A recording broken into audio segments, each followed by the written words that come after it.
to another episode of the DWELL Development Diaries, and today we're in conversation with an award-winning property developer, winemaker, family man, and just all-round legend in the property game. Developers regard this man as the benchmark and the standard when it comes to bringing developments to markets. Mr. Glenn Hess is the director of Senprop, and here's the man behind the exclusive Dunkirk estates. And Glenn, it's good to have you on the couch. It's a pleasure to be here, Dev. Well done, and thank you. Thank you, Glenn. Glenn, we're going to go straight into Dunkirk. What we'd like to know from you is when the land was acquired and a bit of history on the property. So, interestingly enough, we've of course had a beach cottage here for nearly 40 years. And in the early years, when I was circa your age, long ago, a group of us used to run. And our route would be along Hewitt Road up towards Sheffield, and there was the old narrow gauge railway line which used to move sugarcane. Gulawan Trail. Yeah, and it went all the way through what's Brettonwood now and through Dunkirk, and in fact crossed over the road into what is in fact now Simbiti.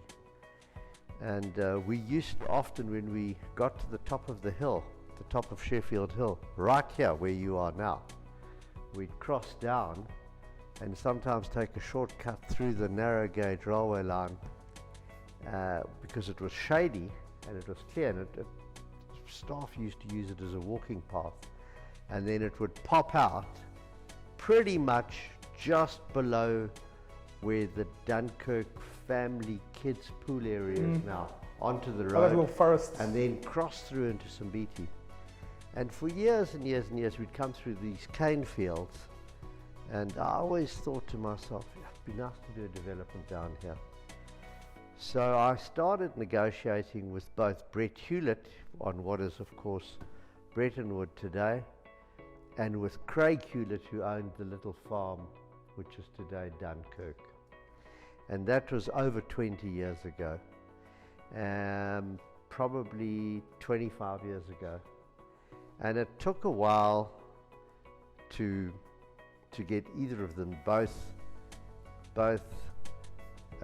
entrenched in the sugarcane industry, and both, you know, difficult guys. They're not really sellers.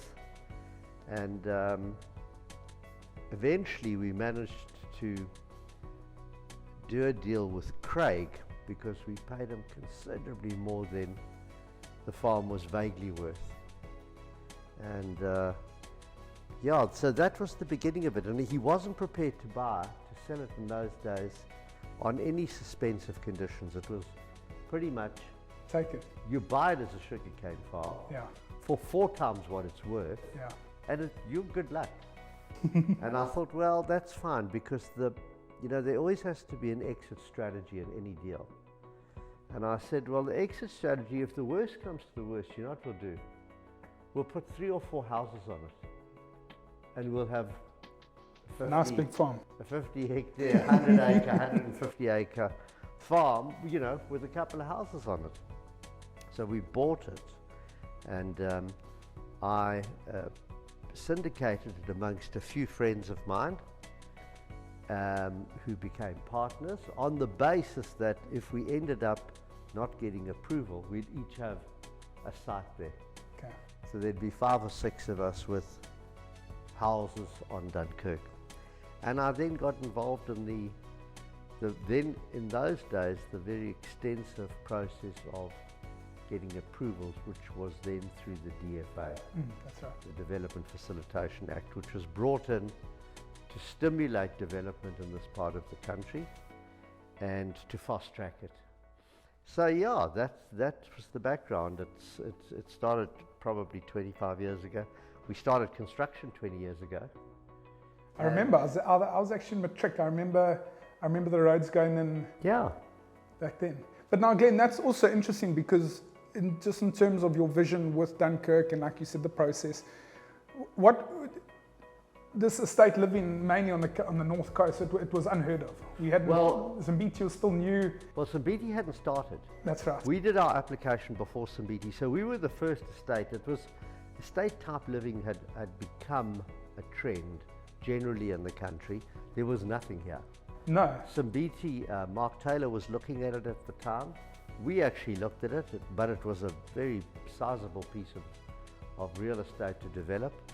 And we thought, let's cut our teeth there. We'd done Redlands in Pietermaritzburg, Right. which was a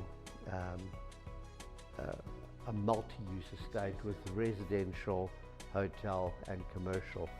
And that had actually settled into quite a successful pattern with both the commercial and the residential. And when we came to doing Dunkirk, I said, you know, I think that there wasn't really a commercial market here at this point in time. Let's try a resi market. So we developed it and designed it. The principles behind it were to try and create around this wetland forest, this very unique wetland forest in the middle of Dunkirk, basically an old residential suburb, which was an extension of the Salt Rock village, but was secure in that it had the perimeter fencing and a gate. And the idea being that once you came through the gates, which were designed to be sort of quite unobtrusive, they're relatively low key for estates today. It is. And you'd come straight in and suddenly you'd just be in a residential neighborhood. And I think we've achieved that. It was, of course, just sugarcane, and we put in a huge landscaping policy right in the beginning. We spent millions on landscaping, which has paid off. I mean, Of course, you drive under the canopies now. I've got photographs of the estate in my office that people look at and say, we actually can't believe that this is 15 years ago. It was just cane. Yeah. Now it's completely grown. Yeah. And I mean, it's developed into very much a multi-generational estate. I mean, this morning on my little early morning jog. Because you're still very fit. Well, I'm not sure about being very fit, but I still make an effort.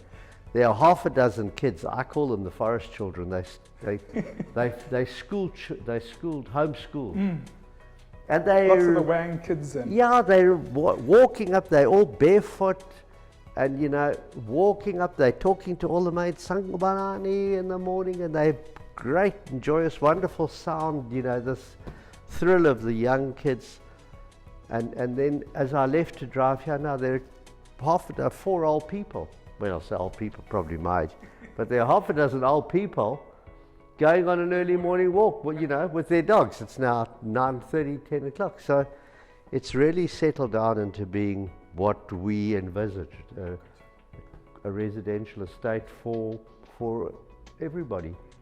Well, that was actually my next question, Glenn, because I think that's also, what's quite intriguing for our listeners and our viewers is, as a developer, when you pick up a piece of land, and we spoke to Wesley Benchman about Elaleni, where it was quite straightforward. You buy into this forest, where with Dunkirk was more of a blank canvas. You had to create the magic with this little central lung of the forest. But just in terms of the vision, and when you acquire a site to develop, what is the structure? You've obviously talked about the establishments of it now, but in terms of the makeup of Dunkirk and how it's broken up into sectional, title, freehold, is that quite strategic and in terms of your feasibilities, I suppose, as well? But how do you package that together to make it, as you said, multi-generation, where you now can accommodate for everyone? How do you break that up? I think the philosophy behind it was to create, should we call them pocket zones, so that you could have a cross culmination of affordability.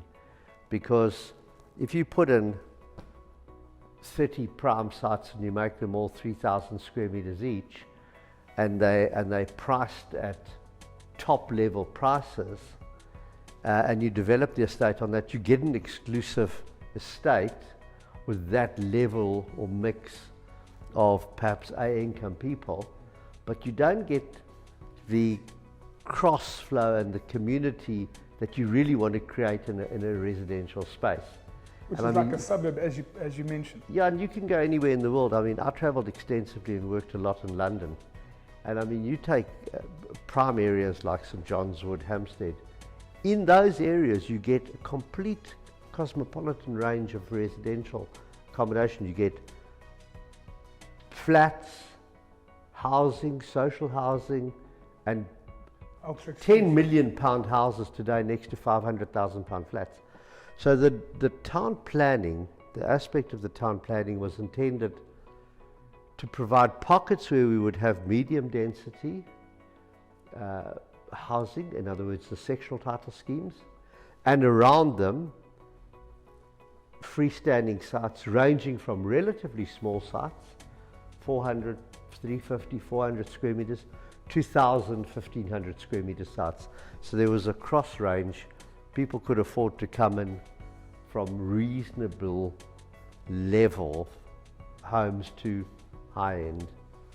And the proof of the pudding, as you probably know, or you may know, is that Dunkirk was the fastest selling estate and fastest developed estate on the North Coast or the South Coast ever. Sure. We had sold and had construction in 5 years of 65% of the properties, Amazing.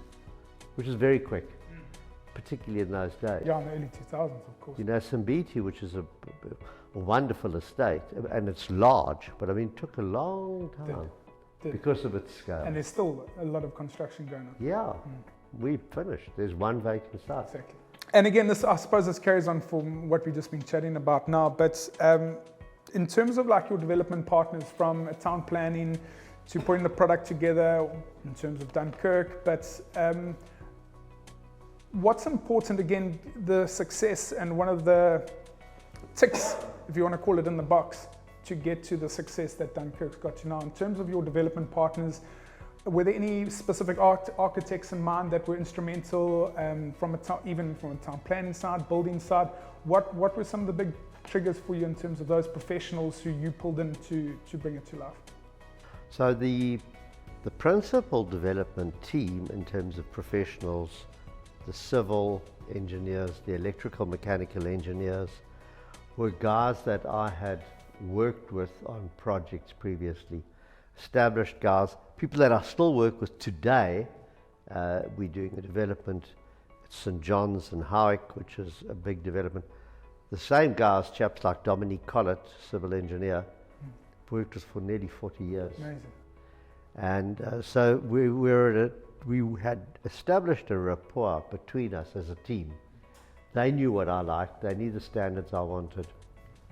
And there's always a balance between cost and product. You know, you want a good quality product, but it needs to be at a price that makes the scheme viable.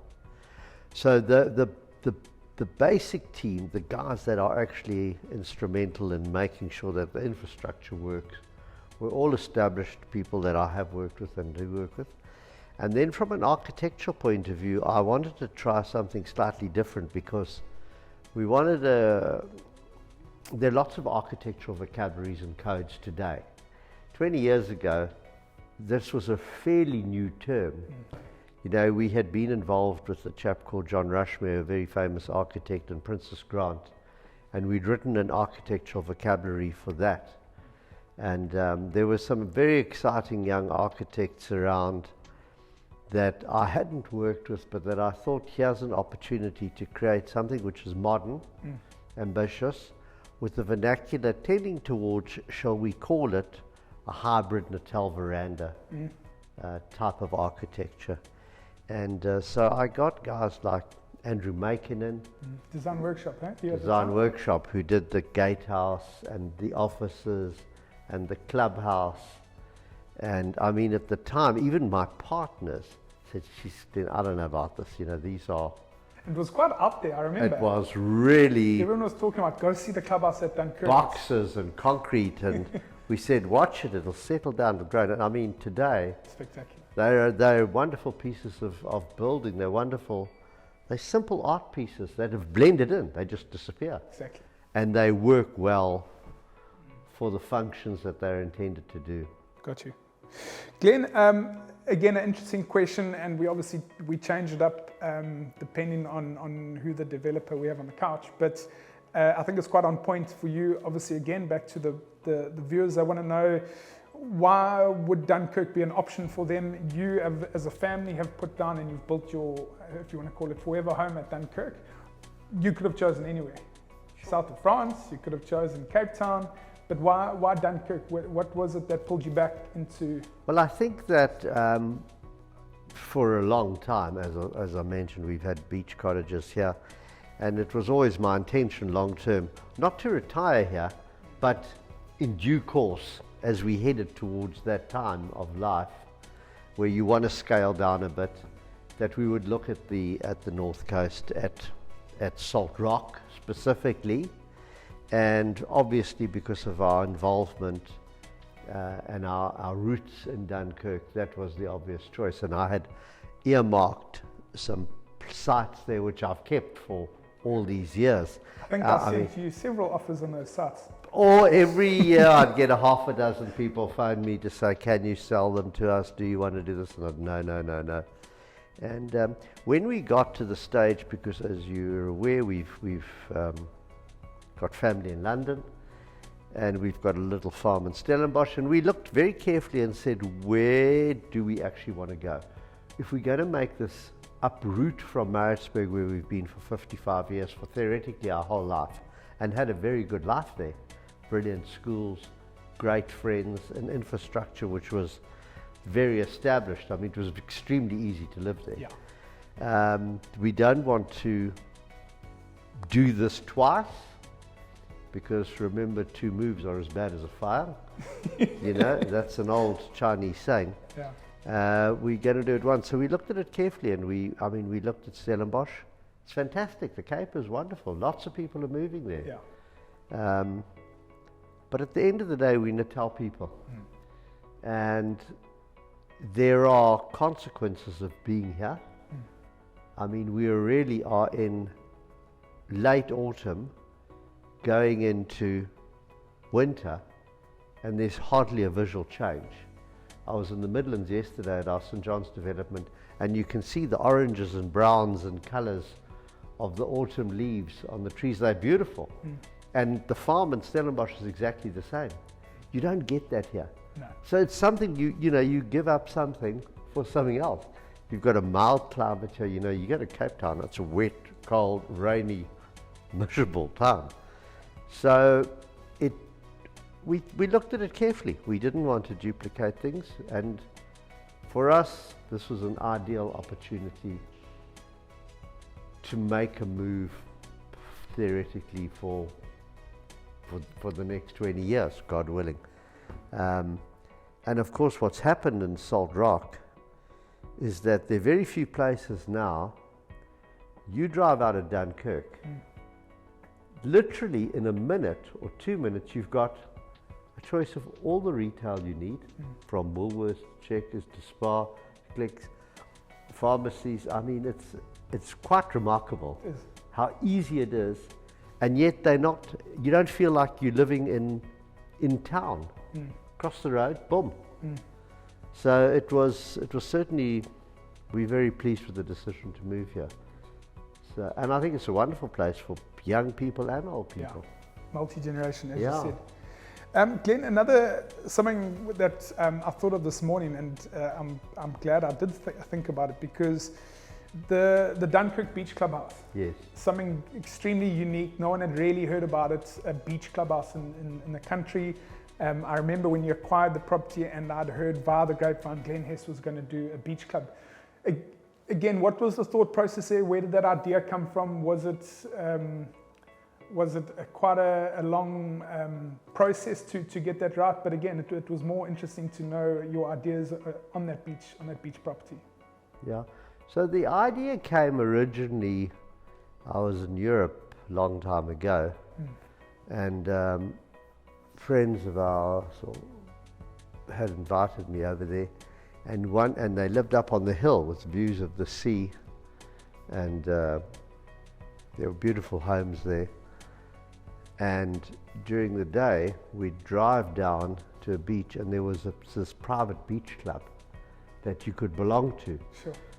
So it wasn't a public space. And they had this clubhouse. Obviously the beach is a public space, but they had this clubhouse which you could become a member of. And I thought, hell, this is a bloody good idea. And it's difficult to find a property on the beach. So here was an opportunity to to find a property like Dunkirk, and we all know who was very instrumental in putting it together, your aging father. Yes. And my good friend Dave. And once we did that, my next step was to try and find a beach club. And I found a lot. Well, I found a number of properties on the beachfront for sale. And I approached the neighbors, and of course it became a problem because the neighbors, this is unheard of. And eventually we identified the property where the Dunkirk Beach Club is, right next to the main beach access, right next to the lifesavers, at the end of the road, one neighbor. I talked to the neighbors. We agreed that we wouldn't operate it as a nightclub at night and things like that. And we then similarly, like Dunkirk, we bought it without consent because I thought the worst is Got a beach. it's a beach house. And the process took a long time because we went through the routes of rezoning it. And we were turned down twice. There were lots of objections, which we dealt with. In other words, people's concerns are often they don't know. Yeah, the unknown is exactly. always scary. And eventually we managed to get approval. And we had already acquired it. And then we got, again, a design workshop, did that building there, which is, it's an iconic building. It is. Yeah. It's a very special place. But it was a first. It was. And since then, other estates have tried some and have now been successful in buying beach houses and just using them. Yeah. But No, it's very been fun. unique, of course. Glenn, Senprop, I'd like to talk about your development company and again, back to our viewers, they want to know what you guys are up to currently. If you can just give us a quick insight or overview of the current projects that you're busy with now. So I think we relatively focused, and our focus really is on two areas, which is this part of the country, the North Coast, North Point commercial industrial development just behind us here, which James is principally running, and that's an industrial commercial estate. It's a big estate. There hasn't been much on offer, so that's come on recently. It's been very successful. First transfers will go through now, and we're very excited about that project. I think it's a fantastic project, and I think it'll offer a lot of opportunities to people in the area and fantastic growth. And then we've got on the south side of Belita, we've got Lazuli, Yes. which we're just busy changing the zoning on that to allow for a more mixed use, not in terms of commercial, but from retirement through to lifestyle as well. Multi-generation. Which we've had council approval on. We've had no objections, and we're waiting for the formalities. And then we're going to launch some more family-orientated products on that. And that's really our focus here. We're a small company, a small family office, so we can't spread ourselves too far. And then in Howick, outside Pietermaritzburg, we've got the St. John's, because we still have a big investment portfolio in and around Pietermaritzburg, and we're winding down the development of Victoria Country Club. We hope to exit that in the next 12 to 15 months by selling out. But Howick has got a lot of development. We started it also 10 odd years ago. We started construction about 6-7 years ago. We've built about 230, 240 units and sold. It's developed very fast. It's currently very popular. There's a big demand for the Midlands. And I was there yesterday. That development will go up to 600, 700, 800 units. Sure, amazing. We've put a shopping centre in there. We've got a spread of ownership, opportunities, exactly the same as Dunkirk, from small sites, medium density sites to bigger exclusive sites. So price ranges varying from A to B. And is it limited on age group, Glenn? It has not been, it's never been limited. What we did is we created, similarly, I talk about pocket zones, we created pocket villages. So we had a space, like we call it the Arboretum, which was our first site that we launched, which was limited to over 50s. And then the Vineyards was open, which was the next circle. So it's a rural type village developed after a development in England called Poundbury. Okay. And Poundbury was the result of a town planners getting together with, in fact, Prince Charles, and they wanted to create the original rural type villages that we see in England and Europe that we all love, which are developed organically, you know, through normal requirements. You know, there's a butcher and a baker and a candlestick maker, and they sort of get together, and that becomes a little high street, and then around them are still farms and big gardens, and St. John's Village is very much that. And yeah, it's been very successful. We're seeing, because the nature of Howick has been predominantly a retirement town, and we've had very strong demand for the retirement homes from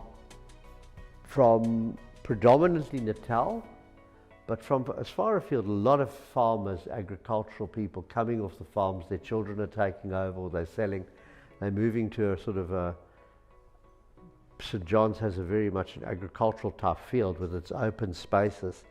They've moved in, but most recently in the last 2 years, a strong young movement as well. So it's still predominantly, I would say it's about 60, 65, 70% retired, well, not necessarily retired people, but people whose families, you know, what are they, single nesters, you know, they empty nesters. The kids have moved on. They people, a lot of professionals, a lot of agricultural guys, 50 up, 50, 60, 70. I was talking to people yesterday, 80 and 90. Sure. But there's a strong movement. There's lots of young guys, young families, and they're now early 30s, and there's a big demand for that. So we are about to, in fact, start a recreational phase on the St. John's development aimed at the young market. And that's completely with the support of the Homeowners Association and the people that live there, the retired people that live there. They're very much in favour of having the kids and children. And we'll start clearing, like today or tomorrow or Monday anyway, a hectare space, 10,000 square meters, tennis courts, big football field, jungle gyms, zip lines, you know, this sort of stuff aimed for young people. So yeah, so it's some multi-generational. Well, if you need a sales team to launch any phases, then you know who to call, Glenn. Absolutely, you're our man. Glenn, get you up into the country for a change. Would love to. Glenn, and then just in closing, we'd really love to get your take on just what the current property market is doing on the North Coast, and more, I suppose, your prediction over the next 5 years. Where do you think we're heading? I'm very positive about the future here. I think we've got a great environment from both a social and an economic point of view. I see that we've got a relatively stable community, a community that want to look after each other as well as grow and invest in each other, and that was shown in the recent chaos we had in Natal. So I think all things being equal, we're at a great place at a great time. Yeah, agreed. Enjoy it. Thank you, Glenn. Pleasure. Thank you. And that wraps up another conversation on the couch with the DWELL Development Diaries. Glenn, thank you for your time. Thank you, Dev. It's always a privilege to lovely to see you. Get some insight from you, and you've heard it from one of the best in our game, and we're grateful for guys like Glenn Hess who are doing some magic in our property market. Thank you, Glenn. Thank you, Dev. Enjoy your day. Cheers. Thanks, guys.